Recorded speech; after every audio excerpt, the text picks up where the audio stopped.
नमस्कार साथियों, स्वागत है आप सभी का एक बार फिर से हमारे YouTube चैनल कुसुमनेट क्लासेस में। दोस्तों, आज के टॉपिक शुरू करने से पहले मैं आपको रिवाइज़ करवा देता हूं कि पिछले 6 एपिसोड में हमने आपसे क्या बात किया था। आपको इतना पता हुआ कि हम पिछले 6 एपिसोड से बात कर रहे हैं भारत में शिक्षा के विकास के बारे में। तो हम लोगों ने उसको 6 एपिसोड में बांटा था, क्या क्या पढ़ा था, कब से कब टाइम था, उसको एक बार हम लोग रिवाइज़ कर लेते हैं। उसके बाद आज के टॉपिक पे हम लोग वापस लौटेंगे। तो आइए एक बार रिवाइज़ करते हैं। पहला हमने एपिसोड 1 में बात किया था 1781 से 1854 तक। उसके बाद 1854 से लेकर 1904 के बीच में किए गए अप्रोचेज के बारे में। उसके बाद 1904 से लेकर 1917 तक। उसके बाद 1917 से 1937 तक। और उसके बाद 1937 से लेकर 1948 तक। और उसके बाद लास्ट के एपिसोड नंबर 6 में बात किया था 1948 से लेकर के 1968 तक। तो इस दौरान हम लोगों ने किन किन आयोग को पढ़ा, किन किन प्रस्ताव को पढ़ा, एक बार मैं आपको नाम रिवाइज करवा देता हूं ताकि आपको आज का टॉपिक पढ़ने में ज़्यादा मज़ा आएगा। तो सबसे पहले हमने बात किया था कि 1781 में कलकत्ता मदरसा की स्थापना की गई। उसके बाद 1835 में हमारे यहाँ मैकाले मिनट आया। उसके बाद वुड डिस्पैच आया 1854 में। उसके बाद हंटर शिक्षा आयोग आया 1882 से 83 के बीच। और उसके बाद हम लोगों ने बात किया था भारतीय विश्वविद्यालय अधिनियम के बारे में, जो 1904 में लाया गया था। उसके बाद 23 फरवरी 1913 को बॉम्बे काउंसिल द्वारा एक सरकारी प्रस्ताव लाया गया था, जो 1913 में लाया गया था। उसके बाद कलकत्ता विश्वविद्यालय की क्रियाओं को उनकी समीक्षा करने के लिए, उनके मूल्यांकन करने के लिए 1917 में एमी सैडलर की अध्यक्षता में एक आयोग का गठन किया गया था। और वो 1917 में आया था, जिसको सैडलर आयोग के नाम से आप जानते हो। उसके बाद हम लोगों ने बात किया था डायर की एडमिनिस्ट्रेशन के अंतर्गत भारत के शैक्षणिक हालात के बारे में। थोड़ा सा आप यह समझिए कि भारत शासन अधिनियम 1919 के तहत भारत के सभी प्रांतों में द्वैध शासन लागू कर दिया गया था और केंद्र अपने पाले से शिक्षा से हाथ अलग कर लिया था और प्रांतों को अधिकार दे दिया था कि वो शिक्षा पे जितना चाहे, जैसे चाहे मर्जी, जितने पैसे खर्च कर सकते हैं। तो उस दौरान यानी कि द्वैध शासन के अंतर्गत जब प्रांतों में द्वैध शासन चल रहा था, तब हमारे यहाँ शैक्षणिक हालात कैसे थे उसके बारे में बात किया था हमने। और उसके बाद हम लोगों ने बात किया था हाटो कमेटी के बारे में, जो 1929 में आया था, जिस समय हमारे यहाँ सविनय अवज्ञा आंदोलन तथा विश्व में मंदी चल रहा था। उसके बाद हम लोगों ने बात किया था वर्धा योजना के बारे में, जो कि 1937 में लाया गया था। और उसके बाद बात किया था हमने 1944 में लाए गए सार्जेंट प्लान के बारे में, सार्जेंट शिक्षा योजना के बारे में। उसके बाद हमने बात किया था आज़ादी के बाद पहले आयोग का गठन किया गया था, उसका नाम था डॉक्टर सर्वपल्ली राधाकृष्णन आयोग, और यह 1948 से लेकर 1949 तक वर्क करता है।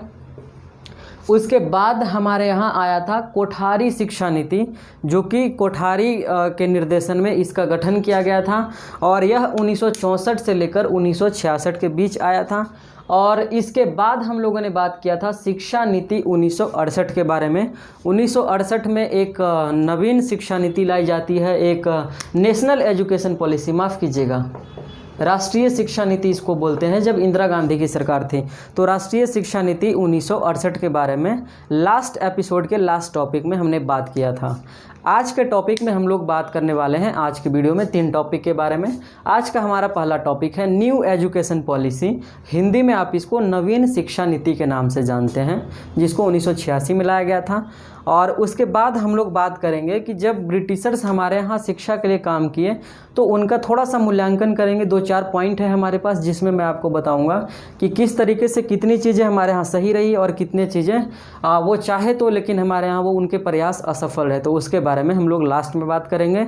और तीसरे टर्म में हम लोग बात करेंगे कुछ किताबों के बारे में। यदि आप एक रिसर्च स्कॉलर हैं या फिर आपकी इच्छा है कि आप जान सके और डिटेल में कि भारत में शिक्षा नीति का विकास कैसे हुआ, तो मेरे पास 5-6 किताबों का लिस्ट है, जो कि मैं BL ग्रोवर किताब से लेकर के आया हूँ आपके लिए। यह आपसे हिस्टोग्राफी वाले चैप्टर में भी पूछा जाता है, कभी कभी आपके हिस्ट्री वाले चैप्टर में भी पूछ दिया जाता है। तो आप इसको भी ध्यान कर लीजिएगा और हमारे साथ लिख लीजिएगा। तो आइए हम लोग बारी बारी से शुरू करते हैं, चलते हैं पहले टॉपिक की ओर। पहला टॉपिक है हमारा न्यू एजुकेशन पॉलिसी, जो 1986 में लाया गया था। इसको आप नई शिक्षा नीति या नवीन शिक्षा नीति के नाम से भी जानते हैं। अब देखो कि ये क्यों लाया गया था, इसका उद्देश्य क्या था। इनका उद्देश्य था दोस्तों कि हमारा समाज गतिहीन हो गया था, मोशनलेस हो गया था, हम लोग चल नहीं रहे थे, हमारा समाज रुक सा गया था, हमारे यहाँ शैक्षणिक विकास नहीं हो रहा था। तो इनका मोटो ये था कि जो समाज हमारा रुक गया है, जो शैक्षणिक हमारी क्रियाकलाप रुक गई है, उसको हम एक गतिशील समाज के रूप में तब्दील करें। शिक्षा जो हमारे यहाँ रुक गया है, जम गया है, उसको हम आगे बढ़ाएं, उसको प्रमोट कर सकें, यानी कि एक गतिहीन समाज को गतिशील समाज बनाएं। ठीक है, यहाँ तक क्लियर है? यह इनका उद्देश्य था, यह इनका मोटो था। अब जब यह शिक्षा नीति लाई गई तो इसमें भी कई तरह के प्रस्ताव किए गए होंगे, उसके बाद कई तरह की इनकी सिफारिशें भी होंगी। तो कौन कौन सिफारिश थे उसके बारे में हम लोग बारी बारी से एक एक करके बात करते हैं। पहला इन्होंने सिफारिश किया था कि 2000 ईस्वी तक, ये इनका टारगेट था, इन्होंने कहा कि 2000 ईस्वी तक 36% साक्षरता को 56% कर देना है। यानी कि जब यह नीति लाया जा रहा है उस समय हमारे यहाँ साक्षरता लेवल कितना है? 36%। और ये टारगेट कर रहे हैं कि 2000 AD आते आते, 2000 ईस्वी तक आते आते इस 36% साक्षर लोगों को, इसका परसेंटेज बढ़ा करके हमको 56% कर देना है। तो सवाल आपसे यह आ सकता है कि किस शिक्षा नीति ने अपना उद्देश्य या फिर अपना मोटो फिक्स किया था कि 2000 ईस्वी तक 36% साक्षर लोगों की प्रतिशतता को बढ़ाकर 56% कर देना है। तो आप कह सकते हो कि नई शिक्षा नीति 1986 का पहला प्रस्ताव था। दूसरे पे आते हैं। दूसरा इन्होंने कहा कि सीनियर सेकेंडरी एजुकेशन को कॉमर्शियल होना चाहिए।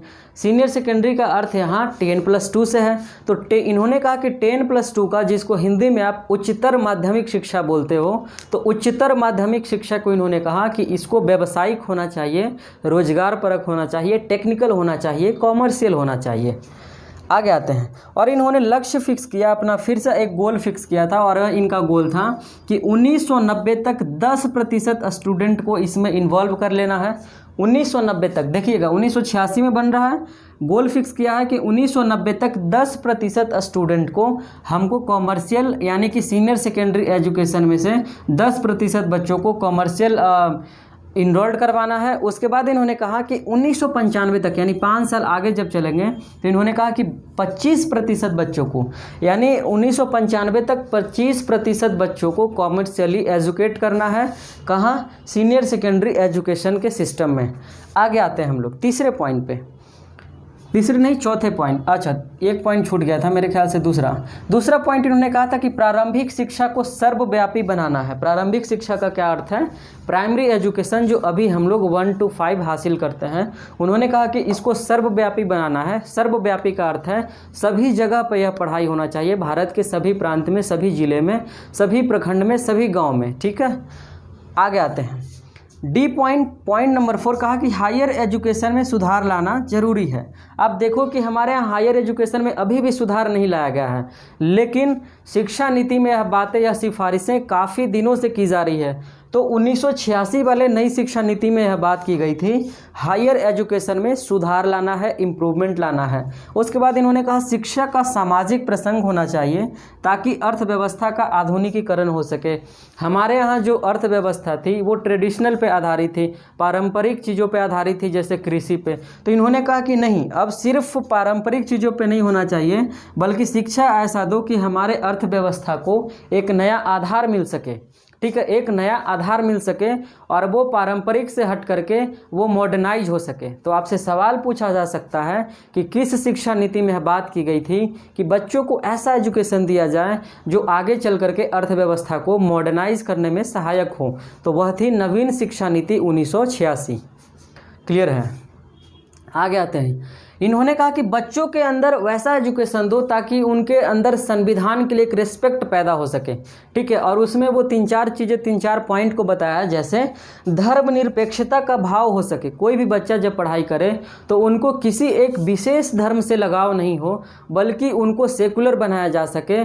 किसी भी एक खास धर्म का कट्टर बच्चा नहीं बनाया जा सके, कट्टर स्टूडेंट नहीं बनाया जा सके, क्योंकि वो आगे चल कर के देश के लिए घातक होगा, और वैसा होना संविधान अलाउ भी नहीं करता है। तो इन्होंने यहाँ पे कॉन्स्टिट्यूशन पे फोकस किया था और मेनली सेकुलरिज्म पे। ठीक है। उसके बाद इन्होंने कहा कि सामाजिक न्याय और राष्ट्रीय गौरव, कहा कि जो भी बच्चे स्कूल में पढ़ रहे हैं, कॉलेज में पढ़ रहे हैं, यूनिवर्सिटी में पढ़ रहे हैं, उनके अंदर राष्ट्रीय गौरव का भाव पैदा किया जा सके, वो भारत पे गर्व कर सकें कि उनका जन्म भारत में हुआ है। ठीक है, हालांकि ये बहुत हास्यास्पद बात है, बट इन्होंने कहा कि नहीं, राष्ट्रीय गौरव सिखाया जाए बच्चों को, वो अपने देश पे गर्व करना सीखें, जो कि नेशनलिज्म से रिलेटेड है। आप देखोगे राष्ट्रवाद से इसका डायरेक्ट संबंध है।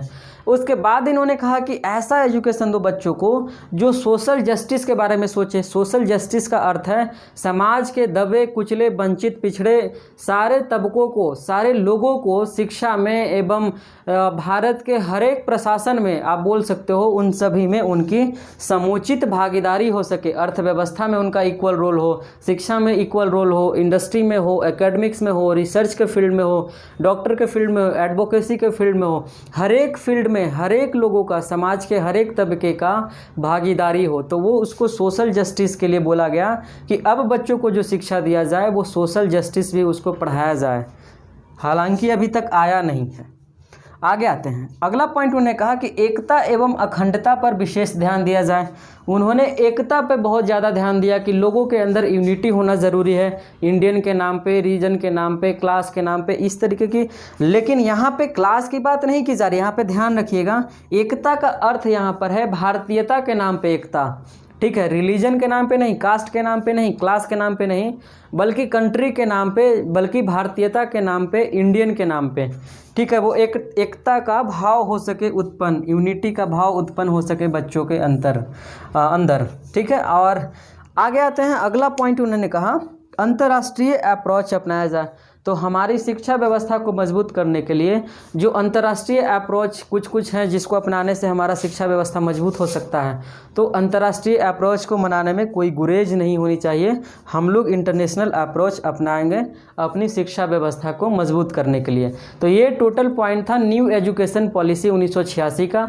मेरे ख्याल से आपको एक एक शब्द समझ में आ गए होंगे, एक एक कॉन्सेप्ट समझ में आ गया होगा, और हम पूरा विश्वास करते हैं कि आप हमारे साथ लिखते चल रहे होंगे, समझते चल रहे होंगे। आगे आते हैं हम लोग, अब बात करते हैं कि जब ब्रिटिशर्स ने हमारे यहाँ शिक्षा व्यवस्था के लिए बहुत सारे प्रयास किए, जिसमें कुछ प्रयास सफल भी रहे, कुछ असफल रहे, कुछ हद तक सफल रहे, कुछ हद तक जा कर के असफल हो गए, तो उसके बारे में बात करेंगे कि उसके क्या क्या प्रभाव पड़े।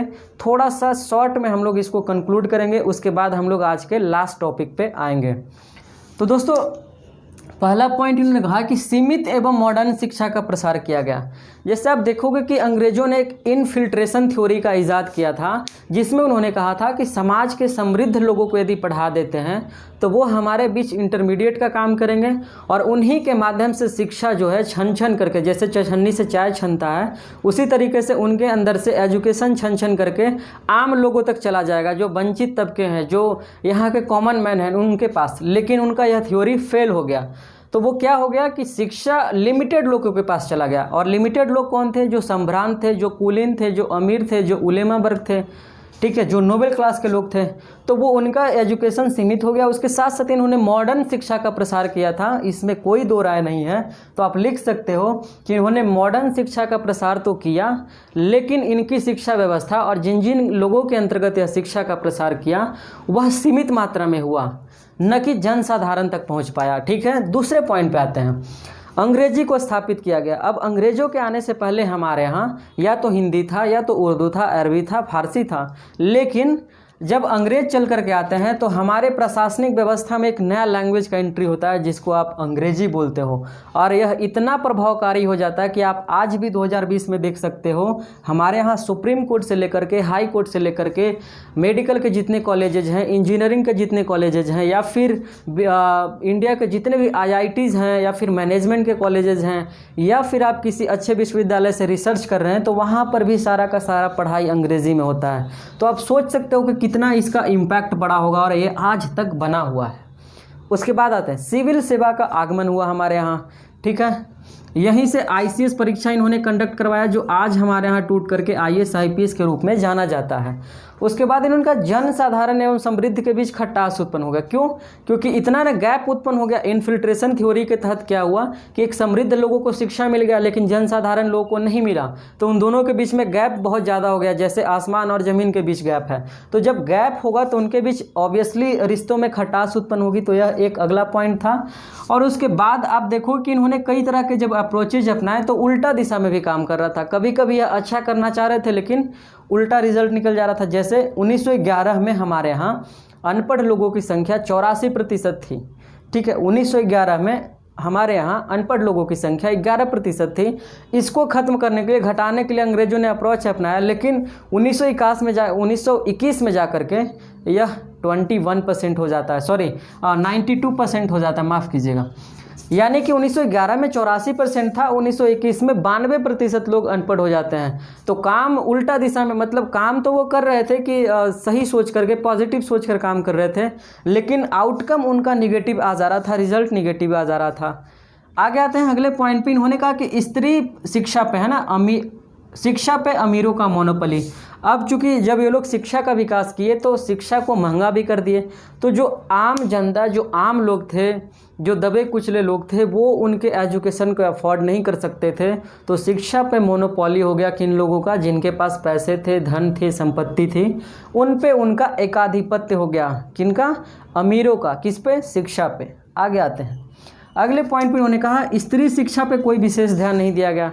अब भारत के लोग रूढ़िवादी लोग थे। अब ये लोग, हमारे यहाँ वेद में ये बातें कही गई, कुरान में नहीं, माफ़ कीजिएगा, वेद में यह बातें कही गई है, स्त्री को, शूद्र को शिक्षा नहीं दी जानी चाहिए। तो हमारे यहाँ के मैक्सिमम लोग तो रूढ़िवादी थे। कुछ लोग ऐसे भी निकले जिन्होंने उसके लिए काम किया, कई तरह के कॉलेजेस भी बनाए गए, लेकिन इन लोगों ने भी क्या किया? स्त्री शिक्षा की उपेक्षा की। ठीक है, तुष्टिकरण का नीति अपनाया। इन लोगों ने भी स्त्री शिक्षा पर विशेष ध्यान नहीं दिया। ठीक है, स्पेशल फोकस नहीं किया। उसके बाद वैज्ञानिक प्लस तकनीकी शिक्षा उतना नहीं बढ़ाया जितना होना चाहिए था। जैसे आप देखो कि कलकत्ता विश्वविद्यालय, मद्रास विश्वविद्यालय, मैसूर का स्थापना करवाते हैं, पटना का करवाते हैं, उसके बाद अलीगढ़ BHU, जितने भी करवाते हैं वहाँ पे सोशल साइंस और ह्यूमैनिटीज़ की पढ़ाई होती है। ये साइंटिफिक जो है, वैज्ञानिक और तकनीकी शिक्षा पे ये लोग कम फोकस करते हैं। ठीक है, उतना नहीं करते हैं जितना होना चाहिए था। ठीक है, तो मेरे ख्याल से यह चीज़ें, यह पॉइंट आपको समझ में आ गया होगा। कभी कभी आपको मेंस में यदि लिखना हो तो आप इस तरीके से पॉइंट को कंक्लूड करके अपना आंसर लिख सकते हैं। आगे आते हैं, आज के लास्ट टॉपिक के बारे में बात करते हैं। और अब मैं आपको बताने जा रहा हूँ 6 किताबों के नाम। ठीक है, यदि आप एक रिसर्च स्कॉलर हैं या फिर आप इंटरेस्ट रखते हैं, नॉलेज सीकर हैं, आपको पढ़ने में मज़ा आता है और आप चाहते हैं कि भारत में शिक्षा का विकास कैसे कैसे हुआ, उसका क्रमिक विकास, उसका डिटेल एनालिसिस आपको चाहिए, तो मैं 5-6 किताबों को सजेस्ट कर रहा हूँ। यह किताबों के नाम हमने लिए हैं BL ग्रोवर किताब से, जो कि आधुनिक भारत का इतिहास है। BL ग्रोवर एवं अलका मेहता दोनों ने मिल करके लिखा है। तो आइए हम किताब का नाम बताएंगे आपको और उनके राइटर का नाम बताएंगे। आप हमारे साथ लिख लीजिएगा, क्योंकि यह सवाल आपसे हिस्टोग्राफी वाले चैप्टर में पूछ दिया जाता है। पहला किताब का नाम है growth of education and political development of India. ठीक है, growth of education and political development of India. 1895 से लेकर के 1920 के बीच जो भी घटनाएं घटी, शिक्षा का कैसे ग्रोथ हुआ, उसके साथ साथ जो भी पॉलिटिकल डेवलपमेंट हुए, उसके लिए किताब लिखा किसने? अपर्णा बसु ने। तो जब आप किताब को पढ़ोगे तो इस पीरियड के दौरान 1895 से 1920 के बीच की जानकारियाँ मिलेंगी आपको। आगे आते हैं, दूसरा बुक है हमारे पास the development of modern Indian education, जो कि 1953 में लिखा गया था और इसको लिखा था B दयाल ने। ठीक है, तीसरा किताब है हमारा हिस्ट्री ऑफ एजुकेशन इंडिया, बहुत फेमस है, इसको आप याद कर लीजिएगा, आपसे एग्जाम में पूछा जाता है। History of education in India 1957 में लिखा गया था और किसने लिखा था? SN मुखर्जी ने। ठीक है, SN मुखर्जी ने। आप यह टाइम नहीं भी याद रखेंगे पब्लिशन का, जब वो पब्लिश हो रहा है तब कोई दिक्कत नहीं, लेकिन आपको नाम याद रखना है, राइटर का नाम और किताब का नाम जरूर याद रखिएगा। और चौथा किताब है history of education in India during British period. ठीक है, history of education in India during British period. और यह किताब 1956 में लिखी गई थी, नूरुल्लाह एवं नायक, 2 राइटर हैं, नूरुल्लाह एवं नायक ने मिलकर लिखी थी। और एक रिपोर्ट है दोस्तों जो कोठारी कमीशन पर एक रिपोर्ट पब्लिश किया गया था, उसको पढ़ करके भी आप प्राप्त कर सकते हो थोड़ा बहुत नॉलेज।